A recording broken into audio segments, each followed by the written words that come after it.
Okay အခုကျူလီပန်လေးတွေကိုအားလုံးထိုးလို့ပြီးတော့ပါပြီဒီဗီတိုင်လေးတွေထဲမှာပေါ့နော်ဒီပုံစံတိုင်းလေးတွေမှာကျူလီပန်လေးတွေကိုအားလုံးထိုးလို့ပြီးတော့ပါပြီဒါဒီမှာကြည့်ကျူလီပန်ပုံစံလေးဖြစ်သွားပြီပေါ့နော်အဲ့ဒါဆိုရင်ကျွန်တော်တို့က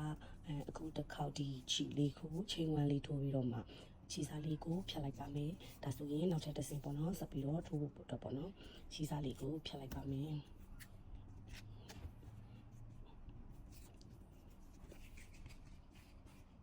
โอเคဒါချီစားလေးဖြတ်ပြီးပြီဆိုရင်ဒါအဖြူရောင်လေးနဲ့ပြန်ပြီးတော့ဆက်မယ်ပေါ့နော်ဒီမှာသူကောင်းဘက်ကဒီမှာဖြူလေးနဲ့စားထားတာဖြစ်တဲ့အတွက်ဒီဘက်မှာလည်းအဖြူလေးနဲ့ပြန်ပြီးတော့ဆက်ကြမယ်โอเคဒီမှာပန်းပွင့်ရဲ့ပန်းအဖူးပေါ့နော်ပန်းအဖူးပန်းပွင့်ရဲ့ဒီအစားလေးမှာဒီချီလေးကိုယူပြီးတော့ချီလေးဆက်လိုက်မယ်ပေါ့နော်โอเคချီလေးဆက်ပြီးပြီဆိုရင်ချိန်ဝမ်းလေးထိုးပါမယ်ဒီဘက်ကချီလေးကိုတစ်ခါလေးယူပြီးတော့တစ်ခါလေးသိမ်းသွားမယ်နော်ချိန်ဝမ်းထိုးမယ်ချိန်ဝမ်းထိုးပြီးတာနဲ့ဒီအပေါက်ထဲမှာပဲတိုင်တူတစ်ခုထိုးပါမယ်ဒီအပေါက်ထဲမှာပဲဒီအပေါက်ထဲမှာပဲเนาะပေါက်ထဲမှာပဲတိုင်တူလေးတစ်ခုကိုထိုးပါမယ်ဒါဆိုရင်အစီပေါ့เนาะတိုင်တူလေးရပါပြီပြီးတော့ပြီဆိုလို့ရှိရင်နောက်တစ်ဆင့်ကတော့ပန်းပွင့်ရဲ့ပေါ့เนาะနှစ်ခုပန်းပွင့်နှစ်ခုရဲ့ကြားပေါ့ဒီပန်းပွင့်နှစ်ခုရဲ့ကြားပေါ့เนาะဒီပန်းပွင့်လေးနှစ်ခုရဲ့ကြားဒီအပေါက်ကလေးကိုဆိုလိုတာပေါ့เนาะအဲ့ဒီအပေါက်လေးထဲမှာတိုင်တူလေး3ခါထိုးပါမယ်ဒီမှာတိုင်တိုးလေးတစ်ခါတိုင်တိုးလေးနှစ်ခါတိုင်တိုးလေးသုံးခါအဲ့လိုထူမယ်ပြီးတော့ပြီဆိုရင်နောက်ထပ်ပန်းပွင့်လေးနှစ်ခုရဲ့ကြားထဲမှာတိုင်တိုးလေးသုံးခါဆက်ပြီးတော့ထူပါမယ်အဲ့ဒီလိုပဲပေါ့နော်ဒီပန်းပွင့်နှစ်ခုရဲ့ကြားထဲမှာတိုင်တိုးလေးတွေကိုဆက်ပြီးတော့ထူသွားရမှာဖြစ်ပါတယ်နှစ်ခါ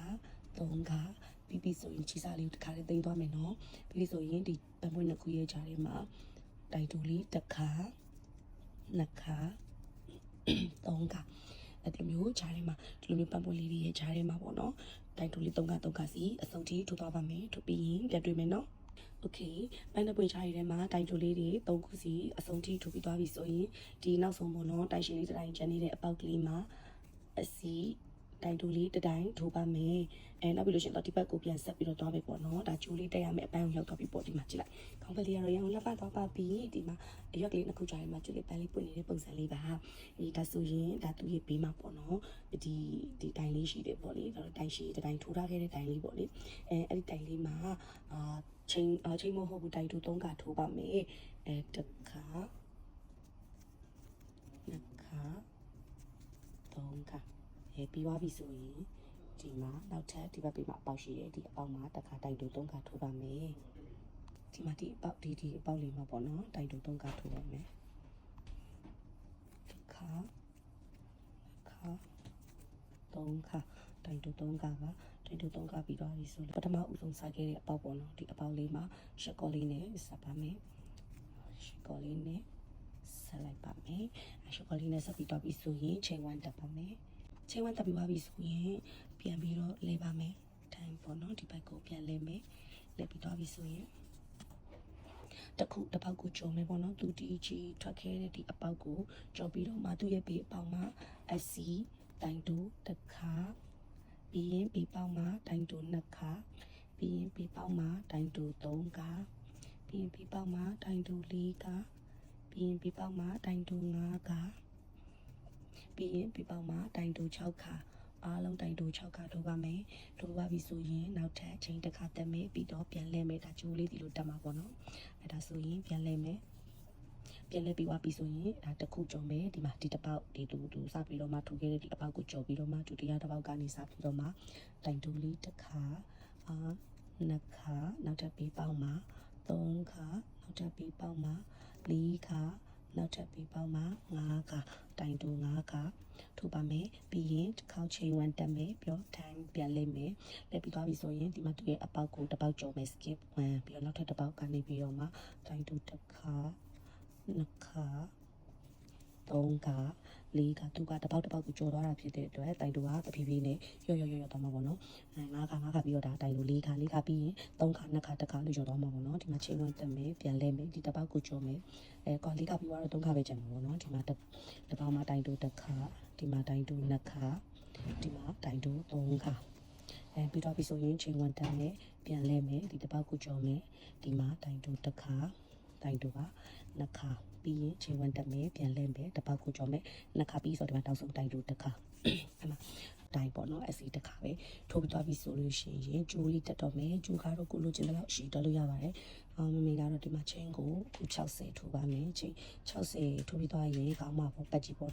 ကောင်းမှာပတ်ကြည့်ပြီးတော့မှအဆင်ပြေတယ်လို့ပေါ့ရော့ရှင်နေဆိုရင်လည်းရော့လိုက်ပေါ့တိုးရှင်နေဆိုရင်လည်းတိုးလို့ရပါတယ်ဒီနဲ့3 4 5 6 8 9မျိုးချင်းကိုအလုံးခု60ထိုးပါမယ်ဒါဆိုရင်ဂျိုလီအတွက်ပေါ့နော်ချင်းဒါအခု60ထိုးလို့ပြီးပါပြီအခု60ထိုးလို့ပြီးသွားတဲ့အခါမှာဒီလိုမျိုးကျိုးရဲ့နောက်ဆုံးမှာပေါ့နော်ပန်းပွင့်လေးတချို့ကတက်ကြတယ်ပန်းပွင့်လေးမတက်ဘူးပေါ့နော်ရှုပ်တာမကြိုက်ဘူးဒီတိုင်းကျိုးတိုင်းပဲထားခဲ့ချင်လည်းရပါတယ်မမေကတော့ပန်းပွင့်လေးပါတက်ပြီးတော့မှတခါလေးပန်းပွင့်ထိုးလေးပါပြပြသွားမယ်နော်ဒါဆိုရင်ဒီမှာနောက်ဆုံးပြီးခဲ့တဲ့ပေါက်ကိုမှတ်ထားပြီးတော့မှချင်းလေး3ခုတက်ပါမယ်နေတော့ပြီးလို့ရှိရင်ဒီမှတ်ထားတဲ့အပေါက်လေးတွေမှာတိုင်ရှိတိုင်းထိုးပါမယ်ပြီးသွားရင်နောက်ထပ်ချင်း3ခါတက်ပါမယ်ပြီးရင်ဒီမူလာစားခဲ့တဲ့ဒီအပေါက်လေးထဲမှာပဲရှက်ကော်လေးနဲ့စပ်ပါမယ်ဒါဆိုရင်ပဖက်လေးတစ်ခုရပြီပေါ့နော်ပဖက်ကိုအားလုံး9ခုထိုးပါမယ်အဲ့ဒါဆိုရင်9ခါလောက်ရမှာပေါ့နော်အဲ့ဒါဆိုရင်ခုနလိုပဲတင်းနေတော့ချိန်3ခါတက်မယ်ပြီးရင်ဒီစားခဲ့တဲ့အားလုံးစားခဲ့တဲ့အပေါက်ထဲမှာပဲတိုင်ရှိကိုတိုင်းထိုးမယ်ပြီးရင်ချိန်3ခါတက်မယ်ပြီးလို့ရှိရင်ရှက်ကော်လေးနဲ့စပ်မယ်ဒါဆိုရင်ပဖက်နှစ်ခုပြီးရင်အစားလိုပဲချိန်3ခါတက်မယ်ဒီစားပေါက်မှာပဲတိုင်ရှိတိုင်းထိုးမယ်ချိန်3ခါတက်မယ်ပြီးရင်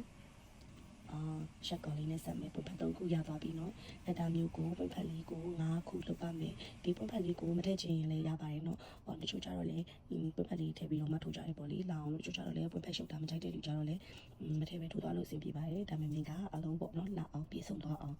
ဒါရိုက်အထူးပေးတာပေါ့နော်ဒါဆိုရင်ဒီမှာနောက်ဆုံးရှက်ကော်လေးနဲ့ချိန်လိုက်အားလုံး1 2 3 4 5ပွင့်ဖက်အားလုံး9ခုရသွားပါပြီ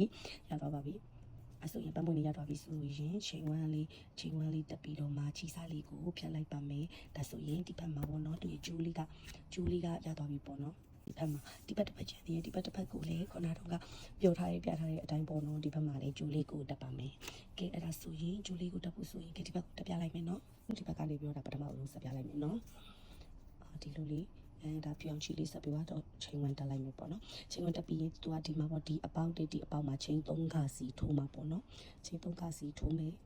ချိန်3ခါမဟုတ်ဘူးတိုင်တူ3ခါပေါ့ခဏမားနေရပဲမေကတော့ဒီမှာဒီတိုင်ပေါ့နော်ဒီတိုင်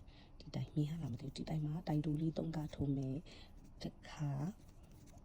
နှစ်ခါ3ခါပေါ့တိုင်တူလေးကို3ခါထိုးမယ်နောက်ပြီးသွားရင်ဒီဘက်မှာဒီပန်းပွင့်လေးရဲ့တိုင်လေးမှာလည်းတိုင်တူလေးကို3ခါထိုးမယ်တစ်ခါနှစ်ခါ3ခါတိုင်တူ3ခါစီထိုးပြီးသွားပြီဆိုရင်ဒီဘက်ကစားထားတဲ့အပေါက်မှာရှက်ကော်လေးနဲ့ချိန်လိုက်မယ်ရှက်ကော်နဲ့ချိန်ပြီးဆိုရင်ချိန်ဝမ်းတက်မယ်ပြီးရင်ထိုင်ဒီဘက်ကိုလှည့်မယ်ပေါ့လေလှည့်ပြီးသွားလို့ရှိရင် skip 1သူမူလာစားခဲ့တဲ့ဒီအပေါက်ကလေးကိုကြော်လိုက်မယ်ကြော်ပြီးပေါက်ကနေစားပြီးတော့မှအစီလေးတက်စီထိုးသွားမယ်တိုင်တူလေးတွေတစ်ခါနှစ်ခါ3ခါ4ခါ5ခါ6ခါ9ခါပေါ့နော်ဒီနောက်ဆုံးစားခဲ့တဲ့